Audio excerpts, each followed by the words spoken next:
Welcome to the deep dive. Today we're looking at a case that is just deeply tragic. It's about a young girl whose identity was literally erased by time and the elements. We're talking about the case of April Dawn Lacy, who for years was known only by the grim name investigators gave her, the Brush Girl. So we're going to use police reports, journalistic accounts, and forensic analysis to piece together her story for you. Exactly. Our mission here is to trace April's really troubled life, look at the immense challenges investigators faced when they found her in Texas back in '96, and then, show how forensic science finally gave her back her name. Even though her murder is, to this day, still unsolved. Still unsolved. So just to give you the basic facts up front, April Dawn Lacy, born in 1982. She was only 14 years old when she was killed. And her death by strangulation happened sometime between October 3rd and October 8th, 1996. Her body was found near Decatur, Texas. Okay, so to really understand what happened, you have to go back to her life in Oklahoma City. The sources paint a pretty grim picture. They really do. It was a life of severe instability. April grew up in a very poor family, and the environment was just saturated with drug and alcohol use. I mean, it seems like she was trying to get away from it constantly, right? Like she'd stay at friends' houses a lot. All the time. She was essentially estranged from her parents, Jacqueline and Dale, even while living, sort of under the same roof. And this wasn't just neglect. The reports suggest it was something much darker. It was active exploitation. I mean, the sources detail that her parents let her smoke cigarettes at a very young age. And the family, they were living in cheap hotels. Yeah, transient. They were reportedly rummaging for things like aluminum cans just to get money for food and, critically, for their drug habits. And this is where it gets really disturbing. The police reports that are cited, they have this strong belief about her mother. They do. Investigators were convinced that her mother, Jacqueline, was coercing April into shoplifting and even prostitution to support her own cocaine addiction. Now, we have to be clear. Jacqueline denied the sex trafficking allegations.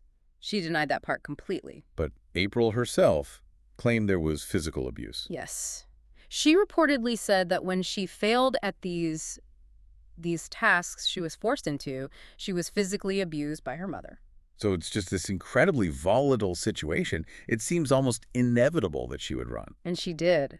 The final straw was a huge fight with her mother. Apparently her parents were fighting and her mom just refused to talk to her, so she ran. Her mother, Jacqueline, reports her missing on October 3rd, 1996.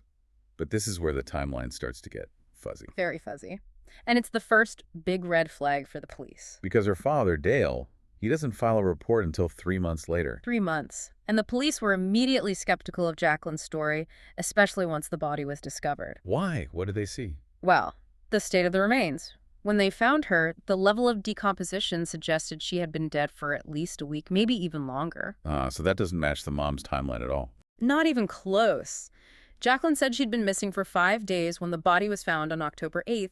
The forensics pointed to a much longer period. So the police are thinking the mother knows more than she's letting on. Precisely. The investigation immediately became a homicide case where their primary witness, the victim's own mother, was, let's just say, compromised. Which brings us to the discovery itself. Yeah. Outside Decatur, Texas. Yeah, on October 8th, 1996, a farmer is out on his property and he finds her. A young girl's body, nude, in a pile of dead branches. And the scene itself, what did it tell them? Well, the initial assessment was that she was strangled, which the autopsy later confirmed, and it looked like she had been dragged by her arm to that spot. So quick disposal. The killer wasn't trying to be careful, just trying to hide her. Exactly. Quick concealment. But the biggest problem was identification. The decomposition was so advanced that the first age estimates were, they were wildly off. Wildly off how? Some of the initial responders thought she was anywhere from 20 to 40 years old. 20 to 40. That's an enormous gap. You can see why they'd have trouble matching her to missing persons reports for a teenager. It completely threw them off track. But there was one person who got it right early on. Who was that? The forensic dentist. By examining her teeth, he correctly estimated her age to be around 14. That was the first piece of solid science pointing them in the right direction. Okay, so they had that, and what else? They noted she had dyed blonde hair, bitten nails, was about 5'4", and had no scars or tattoos. Very general, unfortunately. Well, the name, Brush Girl. It came from the investigating officer just because of where she was found. Right. It's a sad name, but it defined the early investigation, which focused almost entirely on the Texas-Oklahoma border area. They thought she had to be from Dallas or Oklahoma City. And they just kept hitting dead ends. Total dead ends. They couldn't find a match. And when you have an anonymous victim, it's almost impossible to find your suspect. The case went cold. For 2 years. Yeah. Until forensic art really changed everything. It really did. A forensic artist named Karen T. Taylor did a facial reconstruction.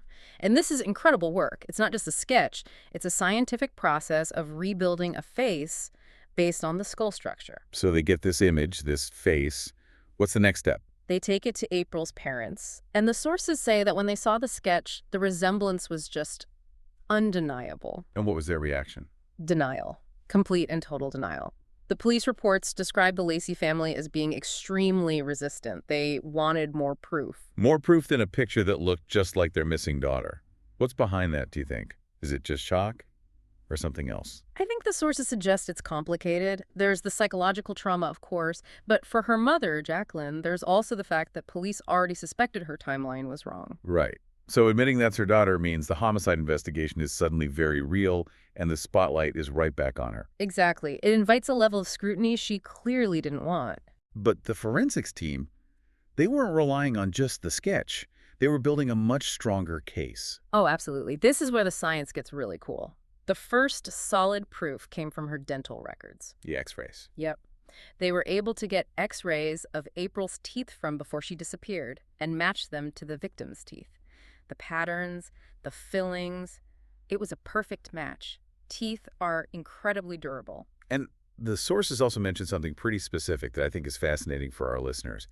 They compared her sinus passages. Yes, this is a fantastic point. Your sinuses, specifically the frontal sinuses right above your nose, are completely unique, like a fingerprint. So no two people have the same pattern. The shape, the size, it's all unique to you. So if you have an old x-ray of someone's head for any reason, you can compare that sinus pattern to a skull. It's an incredibly reliable identifier, especially when other features are gone. So they had the art, the dental records, and this unique sinus match.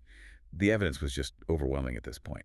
It was. And that combination of evidence finally broke through the family's denial. The final confirmation, of course, was DNA. That made it absolute. The brush girl finally had her name back. April Dawn Lacy. But just as one file closes, the missing person case, another one remains wide open. The homicide case. And that's the tragedy here. Yeah. They know who she is, but they still don't know who killed her. Right. Yeah. And police publicly said they believed she was a victim of sex trafficking and sexual assault. Her lifestyle put her in contact with very dangerous people. So they started looking at connections to other crimes, right? Serial killers. They had to. They considered if she was a victim of a known serial killer who preyed on prostitutes in that area. They even briefly looked at a connection to the Redhead murders. For listeners who don't know, what's the connection there? The Redhead murders were a string of unsolved killings in the 70s and 80s, mostly of women with reddish hair found along major interstates in the region. So the geography and victim type made her a possibility. It made her a possibility, but her murder was about a decade after that spree really started, and some of the details didn't quite line up, so she was eventually excluded. They followed leads all over Oklahoma, but nothing panned out.